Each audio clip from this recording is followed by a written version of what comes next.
രണ്ടാമത്തെ ക്വസ്റ്റ്യൻ സംശയമാണ്. നമ്മൾ പാരമ്പര്യമായിട്ട് കേരള മുസ്ലിങ്ങളിൽ നല്ലൊരു ശതമാനം സുന്നികളാണ് അല്ലേ? ഇപ്പോൾ സലഫി പ്രസ്ഥാനം വന്ന കാലം മുതലേ പറഞ്ഞുകൊണ്ടിരിക്കുന്നു സത്യം, സലഫി പ്രസ്ഥാനത്തിന്റെ ആശയങ്ങളും സന്ദേശങ്ങളും സത്യമാണെന്ന് എനിക്ക് ബോധ്യമുണ്ട്. പക്ഷെ എന്തുകൊണ്ട് കേരളീയ മുസ്ലിം സമൂഹത്തിൽ നല്ലൊരു ശതമാനം ആളുകൾ ഇത് അംഗീകരിക്കുന്നില്ല? അതുകൊണ്ട് നമ്മുടെ കാരണവന്മാരൊക്കെ ഇത് മനസ്സിലാക്കാത്തതുകൊണ്ടോ അല്ലെങ്കിൽ ഇങ്ങനെ മനസ്സിലാക്കിയ മതി എന്നുള്ളത് കൊണ്ടാണോ? ഉസ്താദ് പറഞ്ഞ നല്ലൊരു ശതമാനം കാര്യങ്ങളും സത്യമാണ്. പക്ഷേ പഴയകാല സംസ്ഥയുടെ നേതാക്കന്മാരും ആധികാരിക പണ്ഡിതന്മാരൊന്നും ഇത് സത്യമാണെന്ന് അറിഞ്ഞിട്ട് പോലും അവർ എന്തുകൊണ്ട് ഇത് അംഗീകരിച്ചില്ല? ഞാനതിന്റെ എന്നെ സംശയമാണ്. കാരണം വളരെ വളരെ പ്രാധാന്യങ്ങളെ ഉസ്താദ് വാപ്പാന്റെ വാപ്പക്കാര സുന്നികളാണ് അല്ലേ? അവരെന്തുകൊണ്ട് അത് അംഗീകരിച്ചില്ല അന്ന്? അത് എന്താണ് അതിന്റെ പിന്നിലുള്ള തത്വം? നമ്മുടെ നാട്ടിൽ ഇതിന്റെ ഒരു പശ്ചാത്തലം മനസ്സിലാക്കേണ്ടതുണ്ട്. ഇപ്പൊ മാലിക് ദീനാന്റെ കാലഘട്ടത്തിൽ ഇസ്ലാം എത്തി എന്നാണ് പറയപ്പെടുന്നത്. അള്ളാഹു ആയത് വ്യത്യാസമുണ്ട് ആ വർഷത്തെക്കുറിച്ച്. പിന്നെ ഇത് 5-ാം വർഷമാണ് എന്നും അല്ല 50 എന്നും 200 എന്നും നമുക്ക് അഭിപ്രായമുണ്ട്. ഫത്തുൽ മുഈൻ മഖ്ദൂമൊക്കെ പറയുന്നത് 200 എന്തോ ആയിക്കോട്ടെ, അള്ളാഹു ആയത് എന്താണെങ്കിലും അന്ന് അത് വന്നു. പിന്നീട് അതിന്റെ ഒരു തുടർച്ച കേരളത്തിൽ അധികമൊന്നും ഉണ്ടായിട്ടില്ല. കേരള മുസ്ലിം ചരിത്രം നമ്മൾ വായിക്കുകയാണെങ്കിൽ ഏകദേശം എല്ലാ പ്രസ്ഥാനങ്ങളും കേരള മുസ്ലിം ചരിത്രം പുസ്തകങ്ങൾ എത്തിയിട്ടുണ്ട്. അത് പരിശോധിച്ചാൽ മാലിക് ദീനാന്റെ കാലഘട്ടത്തിൽ വന്നതിനു ശേഷം പിന്നെ കേരള മുസ്ലിം ചരിത്രം നമുക്ക് പിന്നെ കിട്ടുന്ന തുടർച്ച എവിടെയാണ്? ലൈദി മഖ്ദൂമിലാണ്.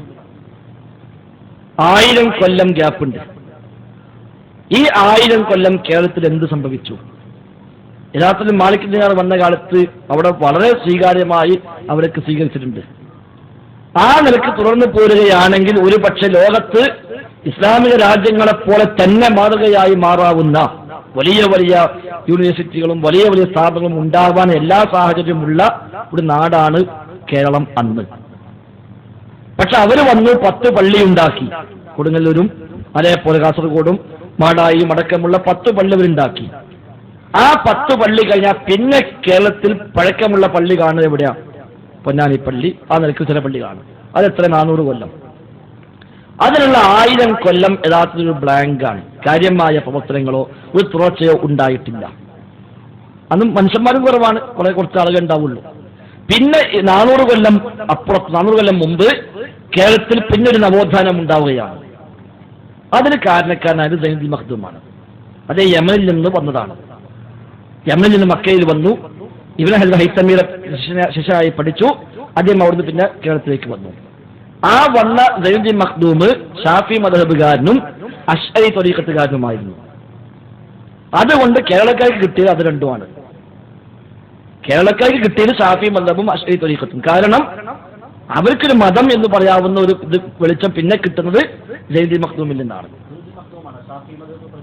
നമ്മുടെ നാട്ടിൽ കേരളത്തിൽ അദ്ദേഹമാണ് പ്രചരിപ്പിച്ചത്. അതിന് മുമ്പ് അങ്ങനത്തെ ഒരു പണ്ഡിതൻ നമ്മുടെ നാട്ടിൽ ഉണ്ടായിട്ടില്ല.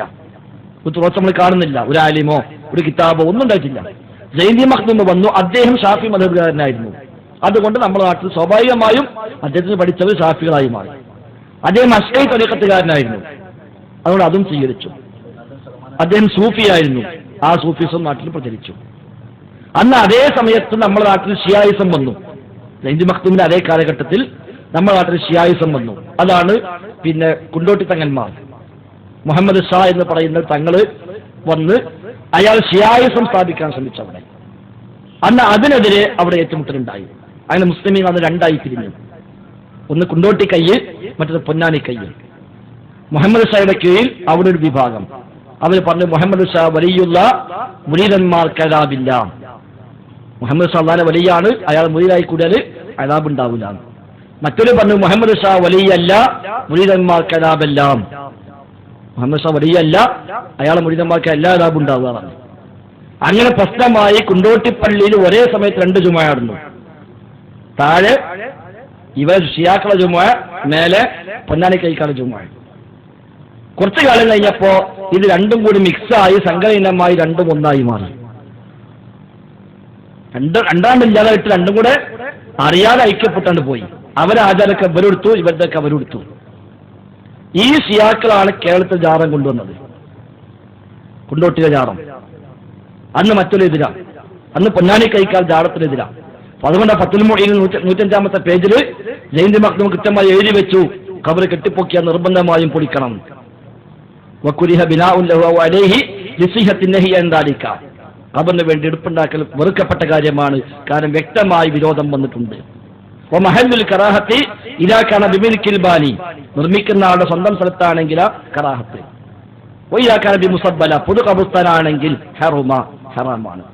പൊതു ഖബർസ്ഥാൻ എന്ന് പറഞ്ഞാൽ വഖഫ് ചെയ്യപ്പെട്ട ഭൂമിയാവട്ടെ അല്ലാത്ത ഭൂമിയാവട്ടെ ഏതാണ് എന്ന് അറിയപ്പെടാത്ത ഭൂമിയാവട്ടെ ഏതാണെങ്കിലും ഹറാമാണ്. വഹുദിമ വുജൂബൻ, നിർബന്ധമായും പൊളിച്ചു മാറ്റുകയും വേണം.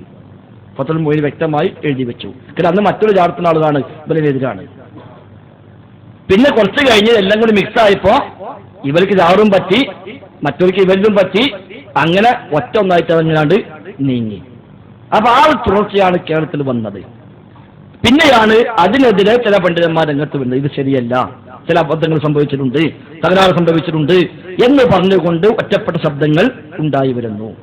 അപ്പൊ സ്വാഭാവികമായി അപ്പോഴേക്ക് ഇതൊക്കെ വരുമാനമായി മാറിയിട്ടുണ്ട്. ഈ നിലയ്ക്കുള്ള ഒരു സ്വീകാര്യത മറ്റുണ്ടായി വന്നിട്ടുണ്ട്. ഈ സമസ്തയുടെ രൂപീകരണത്തിന് ശേഷം അത് മുമ്പോ തൊട്ട് മുമ്പായിട്ട് ചില പണ്ഡിതന്മാർ രംഗത്തിറങ്ങുകയും പണ്ഡിതന്മാരെ വിളിച്ചുകൂട്ടുകയും നമ്മുടെ ബാധ്യത നിർവഹിക്കണമെന്ന് ബോധവൽക്കരിക്കുകയും ചെയ്തു. അപ്പൊ ചില ആളുകൾ തിരിഞ്ഞു. കാരണം ഇത് പോക്ക് ശരിയല്ല, ഇത് നമുക്ക് ബുദ്ധിമുട്ടാണ്. കാരണം സമൂഹത്തെ ചൂഷണം ചെയ്തുകൊണ്ട് ജീവിക്കുന്ന കുറെ ആളുകളുണ്ട്. അങ്ങനെയാണ് 1922 കേരള ജംഇയ്യത്തുൽ ഉലമ എന്ന ഒന്നാമത്തെ പണ്ഡിത സംഘടന കേരളത്തിലുണ്ടായത്. ഒന്നാമത്തെ മതസംഘടന കേരളത്തിൽ ഗവൺമെന്റ് നിയമപ്രകാരം രജിസ്റ്റർ ചെയ്ത ഒന്നാമത്തെ സംഘടന കേരള ജംഇയ്യത്തുൽ ഉലമ 1922 ഉണ്ടാക്കി 24 രജിസ്റ്റർ ചെയ്തു. അന്ന് എല്ലാവരും ഒന്നിച്ചാണ്. അന്ന് വലിയൊരു ബാഖിയാത്ത് സ്വാലിഹാത്തിലെ പ്രിൻസിപ്പളാണ് അതിനെന്ത് അധ്യക്ഷം വഹിച്ചത്. അദ്ദേഹമാണ് പ്രാർത്ഥിച്ചത് ഈ സംഘടനയെ ഖിയാമത്ത് നാൾ വരെ നീ നിലനിർത്തണേന്ന്. 4 കൊല്ലം മുന്നോട്ട് പോയപ്പോൾ ചിലർക്ക് മനസ്സിലായി ഇത് നമുക്ക് പട്ടിണിയാകുന്ന പരിപാടിയാണ്. അപ്പൊ അവരെ ഇത് വേറിട്ടു. എന്നിട്ട് അവർ വേറെ സംഘടന ഉണ്ടാക്കി, അതിനും പേരിട്ടു കേരള ജംഇയ്യത്തുൽ ഉലമ. ഇതേ പേരിട്ടു. എന്ന് രജിസ്ട്രേഷന് പോയി. അപ്പൊ പറഞ്ഞു ഒരു പേരിൽ 2 കിട്ടില്ല.